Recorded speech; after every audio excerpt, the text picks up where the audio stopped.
I have owned this van for less than 3 months and it already needs some repairs. Let's try to get to those today. Well, if you're new here, my name is Scott and this is my YouTube channel StaticCampervan, where I talk about living out of minivans, which I've been doing for the last 9 years. Now, a couple of months ago, I bought this Toyota Sienna minivan and have been building it out to get it to be comfortable. And all the kind of important pieces are built out and done, except that I now have to already go back and make a little repair on one of the things I've got built out.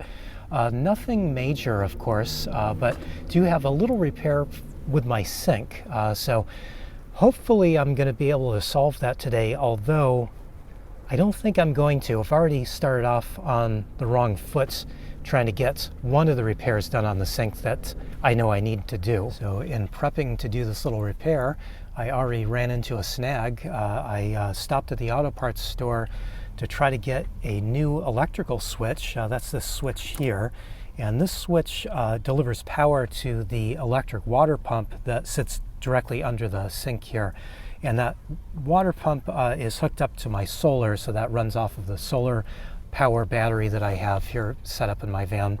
And the problem with the switch is that I wanted a lighted switch, so it's supposed to light up when I turn it on to alert me to the fact that the switch is on and there's power to the pump. And it's important to have that, to know that with these electric RV water pumps, because the way these electric pumps work is they operate on pressure changes. So when they notice that there's a drop in pressure, that tells the pump to turn itself on and to start pumping water. Now, I tried to get a new switch at the auto parts store. Opted not to because the little $4 switch that this should be, they wanted $20 for, and I decided I'm not going to spend that. So I'm going to look around a little bit more. I did stop at another auto parts store, and then I did look for a switch here at Home Depot. Nobody seems to have a $4 switch for sale anywhere except for the one auto parts store that wants $20 for it. So we're not going to bother trying to fix that today, even though it is kind of annoying me. And it's annoying me because my pump has a little issue. There's either a problem with the pump itself. It's either got a little problem with the motor, or more likely that I've got some air in the line. There's probably an air leak. You can probably see that there's a definite pulse to this pump, and it's not really supposed to do that. It's supposed to flow a little bit more evenly. The second thing is that it's doing is it's pulsing on even when the taps are closed. All I need really to do is just to take this apart and just to check all the connections on my water lines. There's not very many because this is a really simple system here. There's just really one line that goes from the water pump to the water tank, and then another line that goes from the water pump to the faucet here. So all that means is I've just got to pull some things apart here and just pop the sink off the wall. Nice thing about these wall-mounted sinks is that they're very easy to maneuver and just take on and off the wall. It's always good to have some help when you're doing work like this, and this is my Irish friend that is helping me. This is Bag O'Toole's. I am going to need this because I'm going to need a couple of wrenches, so probably just going to use some adjustable wrenches, although these are not the perfect tool for this job, but I will need something. So I've got those at hand. Let's pull this sink off. And this sink just sits on with a cleat. There's a little cleat that runs along the wall, and it just drops down over that cleat. So I'll just need to kind of tap this up to get this off, if I can do that. Oh yeah, easy, easy. See that? This is why I like these wall-mounted sinks, because if you do need to get in behind to take a look at any of the connections back here, really easy just to pop them off and to do that. And this was kind of my first thought as to where there might be a little air leak back here, so that's why I was thinking I would start with this first. So that side was quite loose. These are all brass fittings, so that's why I'm using 2 wrenches. If I were to just use 1 wrench, I could strip out the brass, which is going to be a problem, so we don't want to do that. So always use 2 wrenches when you're tightening brass down. And like I said, I did find this to be just a little bit loose. So that actually could be where that air leak was coming from.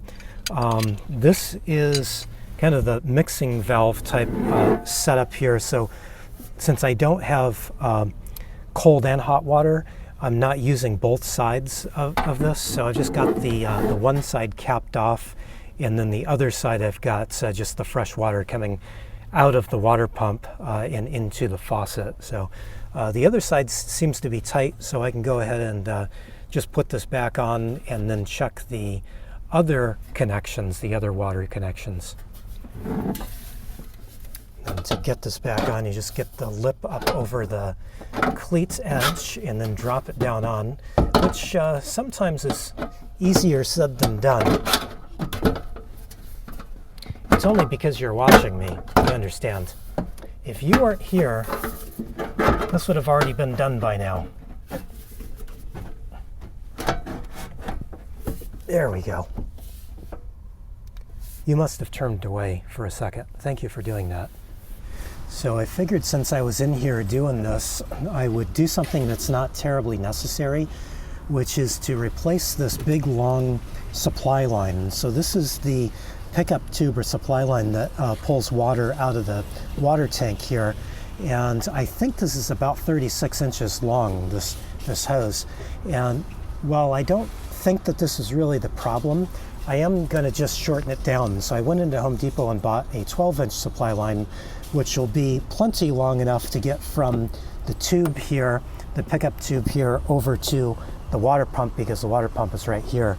So 12 inches should be plenty of length for that, and 36 inches is probably kind of just more than I need. So while I don't think that this is really a problem necessarily, I'm just going to go ahead and swap this out, and I'm going to hold on to this other line because I do have a use for it with an upgrade that I hope to do in the next few days or next few weeks anyway.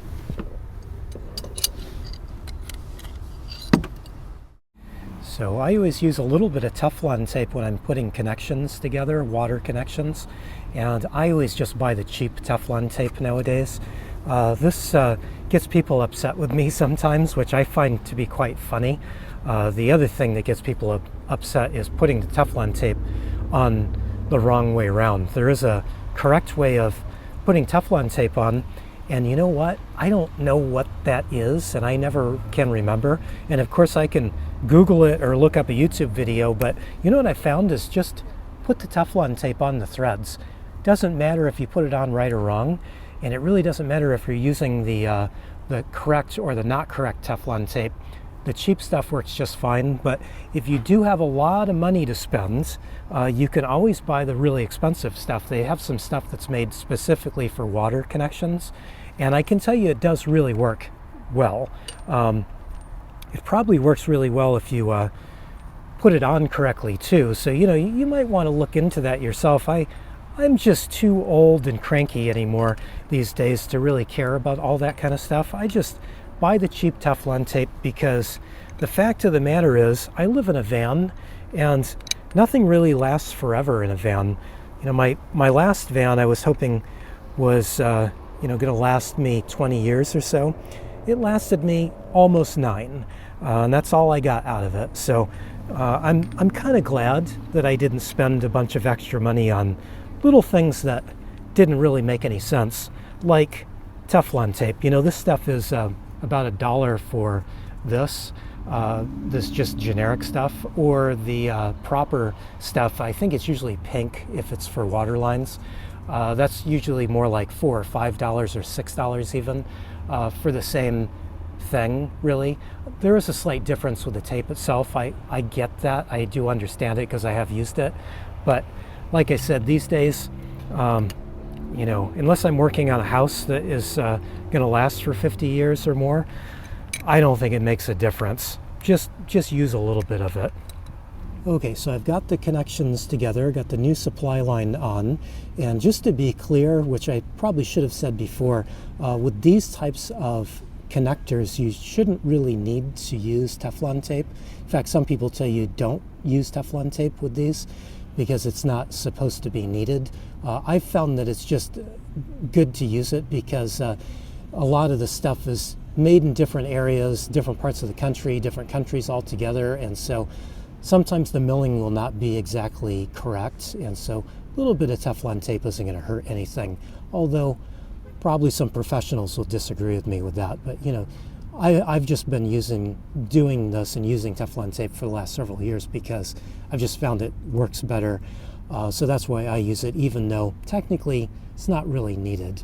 But I checked all the other connections and everything looks good. So now just going to come back up here, turn the power back on, and bleed out the line here. So got a little bit of air in the line whenever we work on it. So let's see if we get that air bled out of the line and see if we've gotten it fixed. So this is a bit of a head scratcher for me. I'm not quite sure where to go with this next. I'll have to think about this for a little bit. The pulsing is still there, about the same as it was before, but the flow is about double what it was before. So I've fixed some problem somewhere, but I haven't fixed the whole problem yet. So I'm happy about the extra flow because that was a bit of a issue for me in the morning. I have this little pan that I fill up, and I fill this up full of water and then heat it up on the stove and then use this to take a little bath out of every morning. And it takes forever to fill this up, but now with the extra flow, it'll be like my old sink used to work, so it'll be kind of back to normal for me. So I'm happy about the extra flow. Not quite so happy I haven't quite figured out the whole problem though. But anyway, it's a good start, and I'll have to get back in here anyway to replace the switch eventually when I find one that's sold at a more reasonable price. And also I am going to be putting in a P-trap, a waterless P-trap at some point. So I know that was a issue that people brought up in past videos, saying that I need to replace my my downspouts with something better. I will at some point. It just doesn't really make any sense to do anything with that now because it actually flows just fine. It is pinched a little bit, but it's actually open quite a lot. And because this is not a regular bit of plumbing, it's not a closed system, it's just is going right down to the ground at the moment. There's nothing to stop it. So even though it is kind of pinched over a little bit, it would really need to be totally pinched shut in order to stop the flow of water down through, just because gravity's going to pull it down to the ground anyway. So eventually I'll buy that waterless P-trap, but I just don't really find the need to do that anytime soon. Well, dare I say this, but I may have fixed the problem. It's been about 10 to 15 minutes since I've recorded last, and I've just left the electric turned on. I've turned the switch on, just left it on, and the pump is not cycling dry like it used to. So maybe I fixed the whole problem. Maybe this pump is just going to be a little bit not smooth, and that maybe should be slightly expected. This pump is a clone of a much more expensive pump. The last pump I had was a FlowJet, and I didn't want to spend the big money to buy another FlowJet pump. They're very good and very reliable, but they are very expensive, and so this pump that I have is about half the price. And I talked about it once before in a video not too long ago, and saying that I wasn't quite sure about the quality of it. I think the quality of it is not very good. So if you do want a FlowJet style pump, but are not really so interested in maybe one that's quite as quiet or runs nearly as well as FlowJets for about half the price, then maybe this pump will be for you. I'm not going to recommend it at all. In fact, I'm a little annoyed with it, but it's probably going to last for years. It's just probably not going to be the most quiet or nicely running pump, but you know, it runs good enough for me. So especially now, since I seem to have solved the problem, whatever that was, fixed it. So now I'm happy with it, I guess, since you know, I don't really want to buy another pump. So now on to the next thing. I've probably annoyed a few people and made a few people upset, talking about some of the things that I do that, you know, maybe I really shouldn't do. Well, if I haven't annoyed everybody, I'm going to really annoy people now, because I'm going to clean the sink. And for that, I use WD-40. Now, I buy these tiny cans because a can like this lasts me a long time. I think it took me a little over 3 years to use the last little can, and that is, what, 2.75 ounces. So actually, I didn't use up the whole can. It actually ran out of propellant, and it was quite rusty. The can was quite rusty too, so I went ahead and just bought a new can. So didn't even use close to 2 ounces of WD-40 doing this, but this is how I clean my sink. I take a paper towel, and if the sink isn't too terribly dirty, I just spray a little bit of WD-40 on the towel, just that much, and then just wipe the sink down. That's it. This cuts through soap scum and everything else. Because I keep my doors open a lot, every kind of flat surface in my van gets covered in sand and dust and everything else. And since I'm still down here in Southern California, of course, there's sand blowing everywhere because this is a desert. Almost all of Southern California is a desert. You might not know that, but a lot of Southern California is a desert, and so lots of dry, sandy air blowing around, and so it settles on everything and makes quite a mess.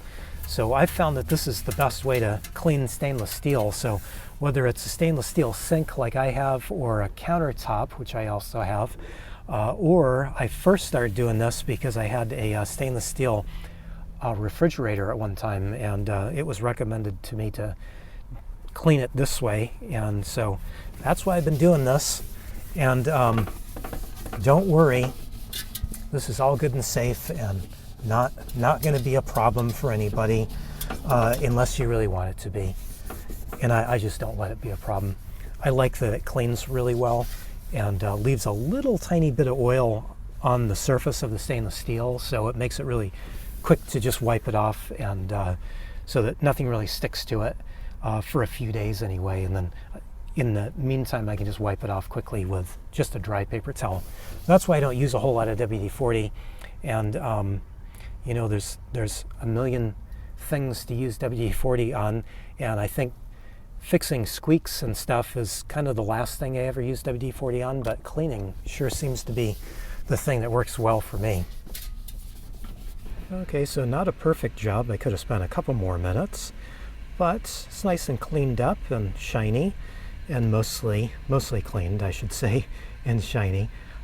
So one thing I should point out is this sink is really more of a catch basin for me. Food doesn't sit in the sink, neither does any of my dishes. So this is just a catch basin that allows me to pour water out. So that's why I don't have a problem using WD-40 in it. And it's safe for me to use it this way. But anyway, you know, do what you want with that information. Well, normally when I do a good job and repair something well, I try to reward myself with a nice cup of coffee, but I'm not going to be drinking coffee today. I've been sick. Maybe you could tell my voice and my sinuses are still a little bit clogged up. I am feeling better, but that's not feeling 100%, not tip-top anyway. So instead of coffee, I am drinking tea, and this is some spearmint tea from Equal Exchange. I only drink tea when I'm sick. It's one of those things. Honey is one of the other things that my brain will not allow me to eat honey or drink tea unless I'm sick, because it just reminds me of being sick, and so it's the only times I ever do eat those foods. And I know honey is supposed to be good for us, but I just can't get over the fact that it reminds me of being sick, and so I just can't stand it. So while I am still sort of sick, mostly over it, but sort of sick still. I'm just going to stick with tea. I think we'll go back to coffee tomorrow. I'm ready for a cup. I've been sick for a long time, several days. I didn't even know how long. I've kind of lost track, but I am ready for coffee. But this will be good for today. It would be nice to reward myself. I'm surprised that I actually got that whole sink issue fixed. Oh, I didn't fix the whole thing. I do need to get a switch for it. That's just money. And you know, the things that I don't like to do fixing wise is I don't like throwing money at a problem to fix it. And unfortunately, I'm going to have to throw money at that problem to fix it, or just get used to not having a lighted switch. Probably not going to happen. I'm an old dog. I like things the way I like them. So eventually I'll find a switch that is not $20 and fix that. And eventually I'll not be sick and drink coffee instead of tea, but this actually smells pretty good. Spearmint. I like spearmint. And it would be good for my still somewhat sore throat, maybe even my still congested sinuses.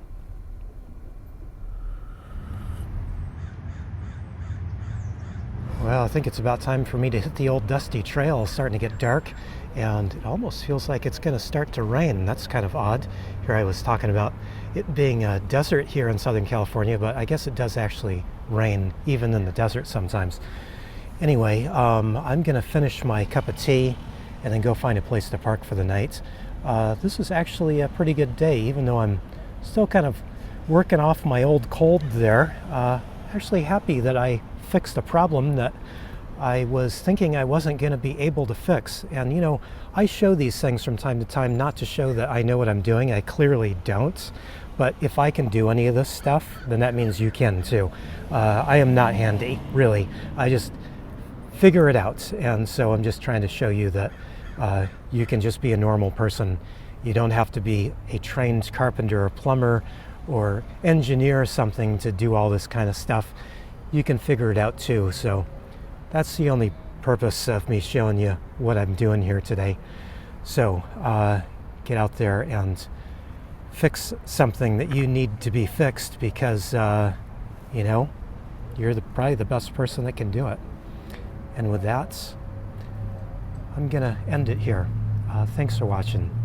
I really appreciate it.